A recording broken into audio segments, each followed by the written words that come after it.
Boa noite. Chegamos ao final de mais um dia, e agora é hora de descansar. Passei aqui apenas para desejar que sua noite seja tranquila, cheia de paz e abençoada. Neste momento especial, acalme sua mente e deixe seu coração em paz. Pense nas coisas boas que te trazem alegria e serenidade.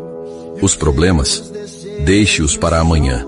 Com a mente tranquila, você terá forças e clareza para enfrentar qualquer desafio e, ao mesmo tempo, aproveitar com mais intensidade os bons momentos que a vida oferece. É natural que o cansaço nos alcance, mas a noite é o presente de Deus para renovar nossas energias e nos preparar para um novo dia. Então, entregue suas preocupações a Ele, confie em sua bondade e permita-se descansar com fé, amor. Durma bem e que Deus abençoe sua noite.